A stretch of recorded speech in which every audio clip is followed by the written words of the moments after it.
कृष्णा। तो हम पढ़ने जा रहे हैं 11वां अध्याय। हमने पहले पार्ट 1 में 11वें अध्याय का महत्व पढ़ा था और अब हम पढ़ने जा रहे हैं 11वां अध्याय। ओम श्री परमात्माए नमः।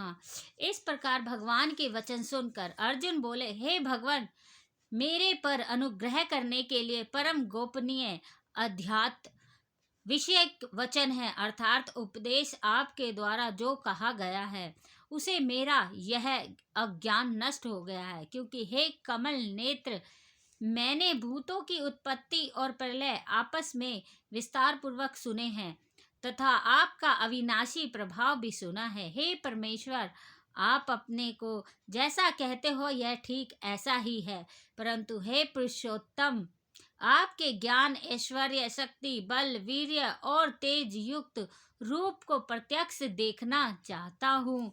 इसलिए हे प्रभु, मेरे द्वारा वह आपका रूप देखा जाना शक्य है।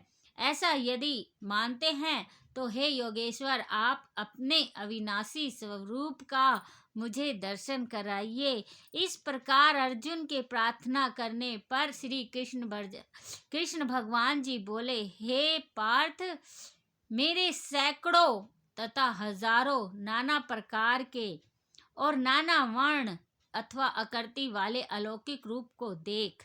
हे भरतवंशी अर्जुन, मेरे में अदित्यों को अर्थात अदिति के 12 पुत्रों को और 8 वासुओं को, 11 रुद्रों को तथा दोनों अश्विनी कुमारों को और 49 मरुद्गणों को देख तथा अब और भी बहुत से पहले ना देखे हुए आश्चर्यमय रूपों को देख। हे गुणाकेश, अब इस मेरे शरीर में एक जगह स्थित हुए चराचर सहित संपूर्ण जगत को देख तथा और भी जो कुछ देखना चाहता है सो देख, परंतु मेरे को इन अपने प्राकृतिक नेत्रों द्वारा देखने को तुम्हारे में सामर्थ्य नहीं है। हे अर्जुन, निस्संदेह समर्थ नहीं है। इसी से मैं तेरे लिए दिव्य अर्थात अलौकिक चक्षु देता हूँ। इससे तू मेरे प्रभाव को और योग शक्ति को देख। संजय बोले, हे राजन, महायोगेश्वर और सब पापों के नाश करने वाले भगवान ने इस प्रकार कहकर उसके उपरांत अर्जुन के लिए परम ऐश्वर्य युक्त दिव्य स्वरूप को दिखाया। उस अनेक मुख और नेत्रों से युक्त तथा अनेक अद्भुत दर्शन वाले एवं बहुत से दिव्य भूषणों से युक्त और बहुत से दिव्य शास्त्रों को हाथों में उठाए हुए तथा दिव्य माला और वस्त्रों को धारण किए हुए और दिव्य गंध का अनुलेपन किए हुए एवं सब प्रकार के आश्चर्यों से युक्त सीमा रहित विराट स्वरूप परम देव परमेश्वर को अर्जुन ने देखा। हे राजन, आकाश में 1000 सूर्यों के एक साथ उदय होने से उत्पन्न हुआ जो प्रकाश होवे, वह भी उस विश्व रूप परमात्मा के प्रकाश रूप सदृश कदाचित ही होवे। ऐसे आश्चर्यमय रूप को देखते हुए पांडुपुत्र अर्जुन ने उस काल में अनेक प्रकार से विभक्त हुए अर्थात पृथक पृथक हुए संपूर्ण जगत को उस देवों के देव श्री कृष्ण भगवान के शरीर में एक जगह स्थित देखा। उसके अनंतर वह आश्चर्य से युक्त हुआ हर्षित रोम वाला अर्जुन विश्व रूप परमात्मा को श्रद्धा भक्ति सहित सिर से प्रणाम करके हाथ जोड़े हुए बोला, हे देव, आपके शरीर में संपूर्ण देवों का तथा अनेक भूतों के समुदायों का और कमल के समान बैठे हुए ब्रह्मा को तथा महादेव को और संपूर्ण ऋषियों को तथा दिव्य सर्पों को देखता हूँ।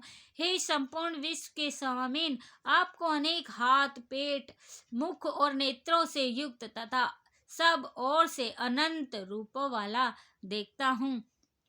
हे विश्व रूप, आपके न अनंत को देखता हूँ तथा न मध्य को और न आदि को ही देखता हूँ। हे विष्णु, आपको मैं मुकुट युक्त, गदा युक्त और चक्र युक्त तथा सब ओर से प्रकाशमान तेज का पुंज प्रज्वलित का अग्नि और सूर्य के सदृश ज्योति युक्त देखने में अति गहन और अप्रेम स्वरूप सब ओर से देखता हूँ।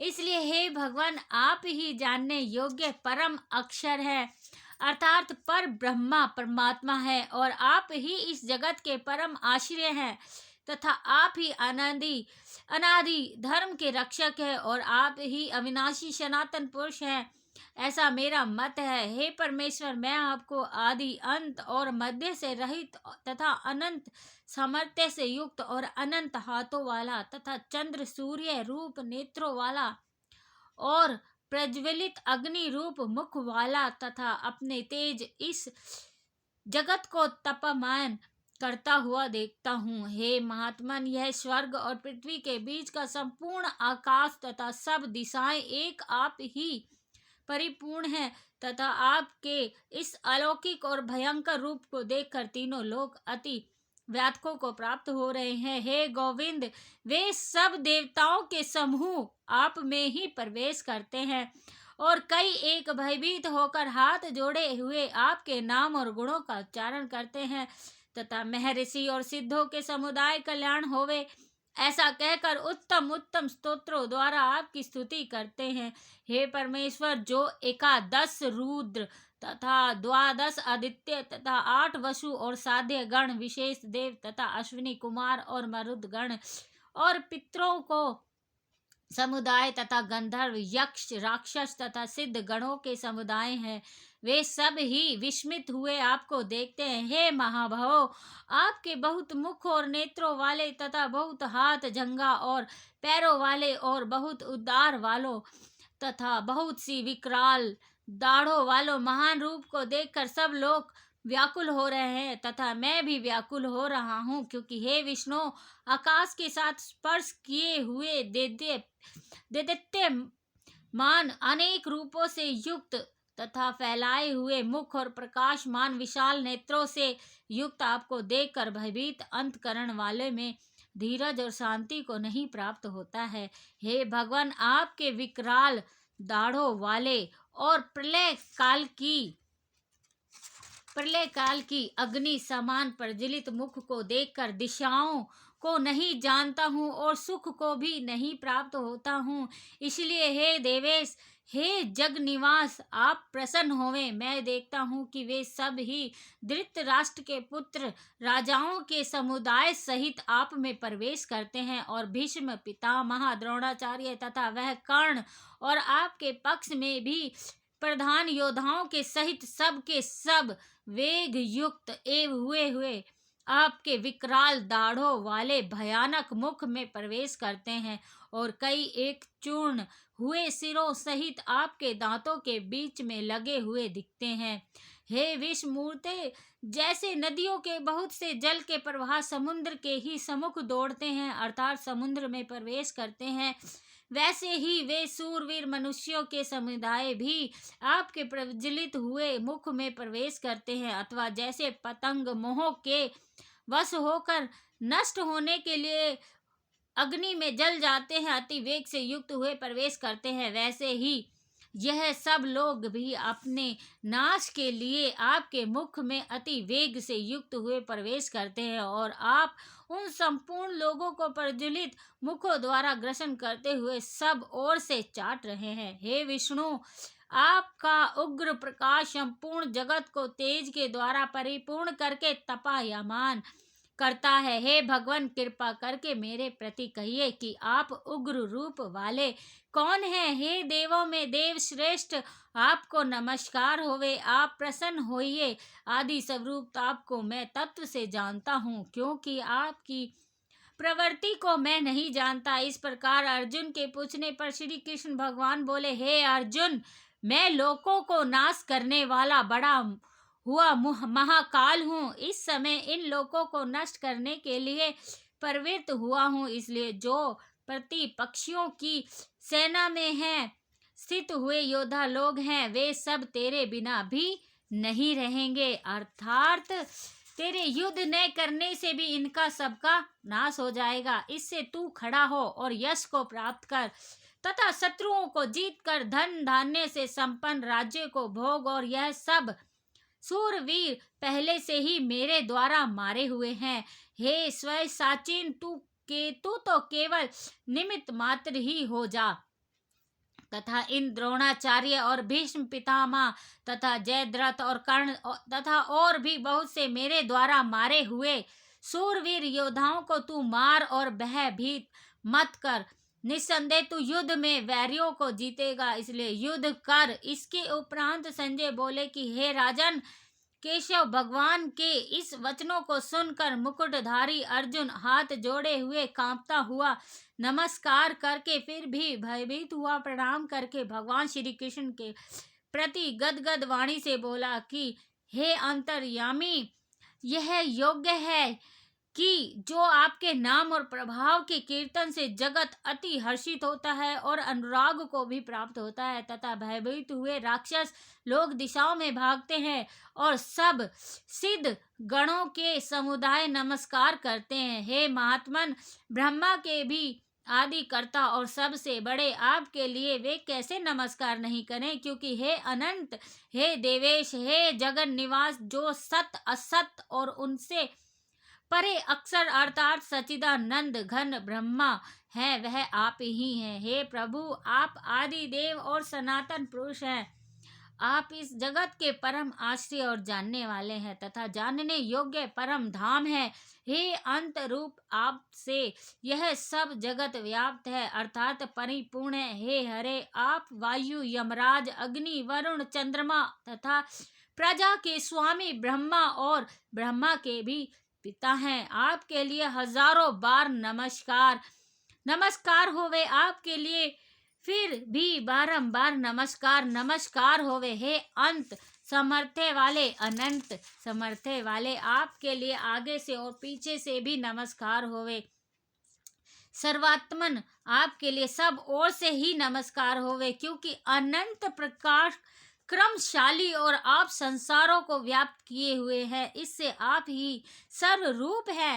हे परमेश्वर सखा, ऐसे मानकर आपके इस प्रभाव को न जानते हुए मेरे द्वारा प्रेम से तथा प्रमाद से भी हे कृष्ण, हे यादव, हे सखे, इस प्रकार जो कुछ हठ पूर्वक कहा गया है और ए अच्युत, जो आप हंसी के लिए विहार, शैया, आसन और भोजन आदि के में अकेले अथवा उन सखाओं के सामने भी अपमानित किए गए हैं, वह सब अपराध अप्रेम्य स्वरूप अर्थात अचिंतनीय प्रभाव वाले आपसे मैं क्षमा है करता हूँ। हे विश्वेश्वर, आप इस चराचर जगत के पिता और गुरु से भी बड़े गुरु एवं अति पूजनीय है। अति से प्रभाव वाले तीनों लोकों में आपके समान भी दूसरा कोई नहीं है, फिर भी अधिक कैसे होवे।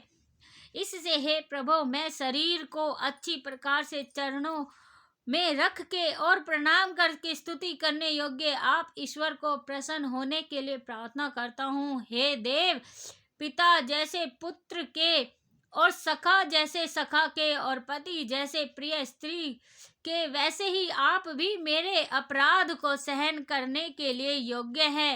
हे विष्णुमूर्ते, मैं पहले न देखे हुए ऐश्वर्य मैं आपके इस रूप को देखकर हर्षित हो रहा हूँ और मेरा मन भय से अति व्याकुल भी हो रहा है। इसलिए हे देव, आप उस अपने चतुर्भुज रूप को ही मेरे लिए दिखाइए। हे देवेश, हे जगन निवास, प्रसन्न होइए। हे विष्णु, मैं वैसे ही आपको मुकुट धारण किए हुए और गदा और चक्र हाथ में लिए हुए देखना चाहता हूँ। इसलिए हे विश्व रूप, हे सहस्त्र बाहो, आप उस ही चतुर्भुज रूप में युक्त होइए। इस प्रकार अर्जुन की प्रार्थना सुनकर श्री कृष्ण भगवान बोले, हे अर्जुन, अनुग्रह पूर्वक मैंने अपनी योग शक्ति के प्रभाव से यह मेरा परम तेजो में सबका आदि और सीमा रहित विराट रूप तेरे को दिखाया है, जो कि तेरे सिवा दूसरे से पहले नहीं देखा गया है। हे अर्जुन, मनुष्य लोकों में इस प्रकार विश्व रूप वालों में न वेद कि तेरे सिवा दूसरे से पहले नहीं देखा गया। हे अर्जुन, मनुष्य लोकों में इस प्रकार विश्व रूप वाला मैं न वेद और यज्ञों के अध्ययन से तथा न दान से और न क्रियाओं से और न उग्र तपो से ही तेरे सिवा दूसरे से देखा जाने शक्य हूँ। इस प्रकार के मेरे इस विकराल रूप को देखकर तेरे व्याकुलता न हो और मूढ़ भाव भी न होवे और भय रहित प्रीति युक्त मनने वाला तू उस ही मेरे इस शंख चक्र गदा पदा सहित चतुर्भुज रूप को देख। उसके उपरांत संजय बोले, हे राजन, वासुदेव भगवान ने अर्जुन के प्रति इस प्रकार कहकर फिर वैसे ही अपने चतुर्भुज रूप को दिखाया। और फिर महात्मा कृष्ण ने सौम्य मूर्ति होकर इस भयभीत हुए अर्जुन धीरज दिया। उसके उपरांत अर्जुन बोले, हे जनार्दन, आपके इस अति शांत और मनुष्य रूप को देखकर अब मैं शांत हूँ और अपने स्वभाव को प्राप्त हो गया हूँ। इस प्रकार अर्जुन के वचनों को सुनकर श्री कृष्ण भगवान बोले, हे अर्जुन, मेरे ये चतुर्भुज रूप देखने को अति दुर्लभ है कि जिसे तुमने देखा है, क्योंकि देवता भी सदा इस रूप के दर्शन करने की इच्छा वाले हैं। हे अर्जुन, ना वेदों से, ना तप से, ना दान से और ना यज्ञ से इस प्रकार के चतुर्भुज रूप वाला मैं देखा जाने को शक्य हूँ कि जैसे मेरे को तुमने देखा है। परंतु हे श्रेष्ठ तप वाले अर्जुन, अनन्य भक्ति करके तो इस प्रकार चतुर्भुज रूप वाला मैं प्रत्यक्ष देखने के लिए और तत्व से जानने के लिए तथा प्रवेश करने के लिए अर्थात एक ही भाव से प्राप्त होने के लिए भी शक्य हूँ। हे अर्जुन, जो पुरुष केवल मेरे ही लिए ही सब कुछ मेरा समझता हुआ यज्ञ, दान और तप आदि संपूर्ण कर्तव्यों को कर्म करने वालों को और मेरे परायण अर्थात मेरे को परम आश्रय और परम गति मानकर मेरी प्राप्ति के लिए तत्पर है तथा मेरा भक्त है, अर्थात मेरे नाम, गुण, प्रभाव और रहस्य के स्वर्ण कीर्तन और मनन, ध्यान और पठन पाठन का प्रेम सहित निष्काम भाव से निरंतर अभ्यास करने वाला है और आसक्त रहित है, अर्थात स्त्री, पुत्र और धनादि संपूर्ण सांसारिक पदार्थों में स्नेह रहित है और संपूर्ण भूत प्राणियों में वैर भाव से रहित है। ऐसा वह अनन्य भक्ति वाला पुरुष मेरे को ही प्राप्त होता है। इति श्रीमद् भगवत रूपी उपनिषद एवं ब्रह्म विद्या तथा योग शास्त्र विषय का श्री कृष्ण और अर्जुन के संवाद में विश्व रूप दर्शन योग नामक 11वां अध्याय समाप्ति। जय श्री कृष्णा, राधे कृष्णा। हे परमपिता परमेश्वर, सब पे अपनी कृपा बरसाना। जय श्री कृष्णा, जय श्री